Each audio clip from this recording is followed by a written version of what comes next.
Malaysia kita punya, kita jaga sama-sama. Cintai Malaysiaku, kita jaga kita. Denyut nadi suara rakyat bergema di channel ini. Jangan lupa tekan butang subscribe, like dan share. Salam sejahtera Malaysia, denyut nadi suara rakyat bergema di channel ini. Berita terbaru, berita gembira untuk seluruh Malaysia. Sebab inilah Datuk Seri Anwar Ibrahim menjadi Perdana Menteri Negara Malaysia.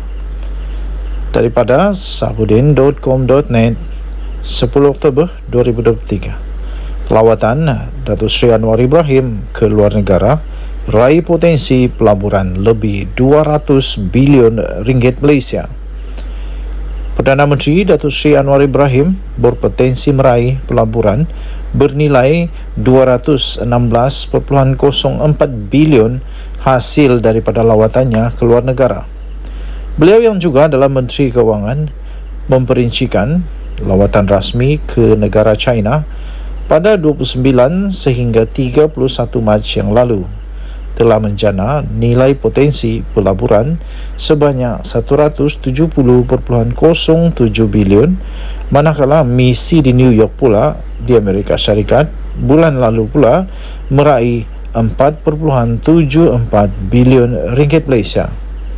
Dan terbaru ini dalam lawatan rasmi 2 hari ke Emirat Arab Bersatu atau UAE pada minggu yang lalu pula, Datuk Seri Anwar Ibrahim, Perdana Menteri Malaysia, berkata Malaysia mendapat pelaburan komited berjumlah 40.6 bilion membabitkan sektor-sektor tenaga boleh diperbaharui, logistik dan aeroangkasa. Pelaburan terbesar adalah daripada Masdar, iaitu pembangunan projek tenaga boleh diperbaharui di Malaysia dengan kapasiti sehingga 10 gigawatt GW bernilai 37.8 bilion ringgit Malaysia. Katanya dalam kenyataan di Dewan Rakyat. Selain itu, pelaburan komited berjumlah 2.1 bilion ringgit Malaysia adalah dalam sektor logistik dan 709.1 juta ringgit Malaysia pula bagi sektor aeroangkasa. Ketika beliau berkata di Dewan Rakyat, beliau menjawab soalan daripada Tan Kah Hing daripada PH Gopeng yang meminta Perdana Menteri untuk menyatakan hasil lawatan ke luar negara, termasuk pelaburan, kerjasama antara negara dan tahap keyakinan pelaburan asing terhadap Malaysia. Datuk Seri Anwar Ibrahim berkata, bagi meyakinkan pelaburan China yang turut membabitkan syarikat automotif Geely, beliau akan turun sendiri ke Tanjung Malim esok untuk merealisasikan pelaburan di lembah teknologi tinggi automotif. Untuk rekod, Datuk Seri Anwar Ibrahim telah pun melakukan 17 lawatan ke luar negara sejak dilantik sebagai Perdana Menteri pada November tahun lalu. Sumber berita ini daripada Malaysia Today, maafkan saya, daripada freemalaysiatoday.com. Diterbitkan semula di sabudin.com.net bertajuk Lawatan Anwar ke luar negara raih potensi pelaburan lebih 200 bilion ringgit Malaysia. Denyut nadi suara rakyat bergema di channel ini. Jangan lupa tekan butang subscribe, like dan share. Malaysia kita punya, cintai Malaysiaku, kita jaga kita. Kita jumpa lagi. Selamat malam Malaysia. Kita jumpa lagi. Bye bye.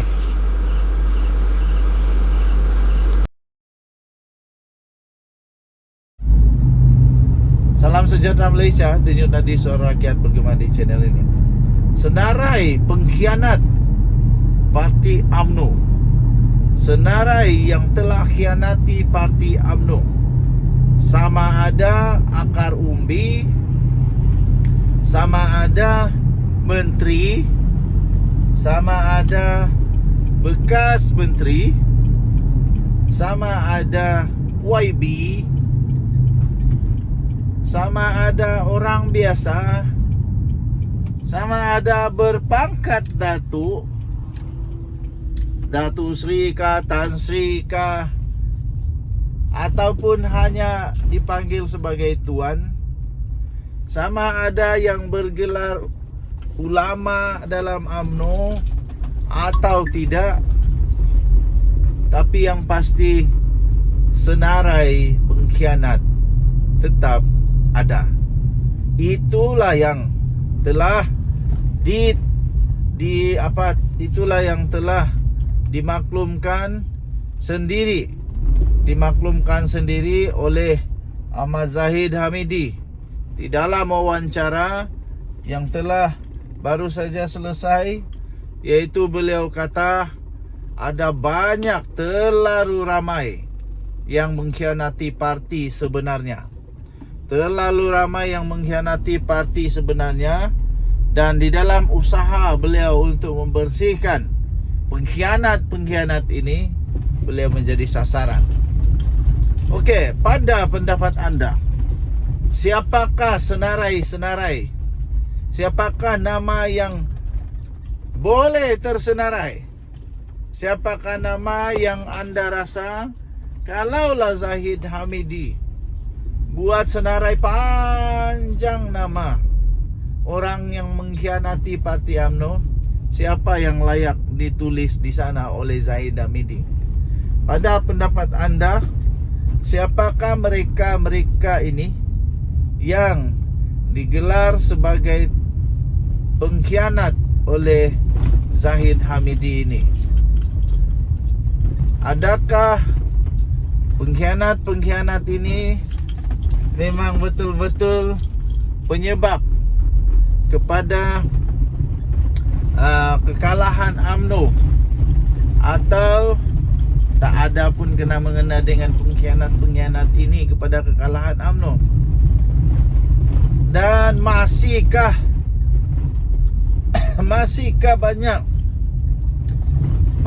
ramai yang masih lagi pengkhianat parti dalam UMNO, yang masih dalam UMNO?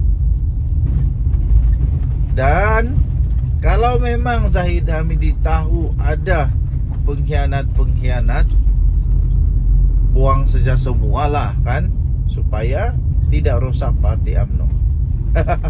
Itu yang mungkin ramai orang mau. Okey. So dia kata bukan mudah untuk mengendalikan sebuah parti yang dilemahkan daripada dalam. Dan kita tahu beberapa parti yang menjadi dasar bagi menanamkan kebencian kepada kita, kata beliau. Pada waktu yang sama, menggunakan pengkhianat-pengkhianat dalaman ini untuk memecah belahkan parti dari dalam. Dan ini cukup sukar dan tidak mustahil untuk kita bangkit semula. Jelas daripada pilihan raya kecil selepas PRU 15, kita memperoleh kejayaan, katanya. Walaupun di dalam PRN kita tahu musuh politik kita menggunakan kaedah 3R, dan mereka menggunakan pelbagai muslihat kepada parti-parti berkenaan, membalingkan dan mencemarkan imej kita, katanya. Apatah lagi, saya sendiri menghadapi 87 dakwaan sengaja merosakkan imej saya kerana kaedah untuk merosakkan sesebuah organisasi itu adalah mencemar dan mengaibkan pemimpin, katanya. Jadi tuan-tuan dan puan-puan yang dihormati sekalian, itu antara jawapan Zahid Hamidi dalam wawancara itu yang anda sendiri boleh baca di hmetro.com.my bertajuk terlalu ramai pengkhianati parti. Okey, jadi siapakah senarai yang bakal akan ditulis oleh Zahid Hamidi kalau ditanya dan diminta senarai-senarai pengkhianat parti UMNO? Okey, jadi anda boleh buat teka-teki, kita boleh buat teka-teki siapa sebenarnya yang layak jadi pengkhianat, yang layak untuk dimasukkan di dalam senarai pengkhianat parti UMNO. Okey, jadi memang agak mengejutkan nanti kalau ada nama-nama yang tersenarai. Denyut nadi suara rakyat bergema di channel ini. Jangan lupa tekan butang subscribe, like dan share. Malaysia kita punya, cintai Malaysiaku, kita jaga kita. Kita jumpa lagi. Bye bye.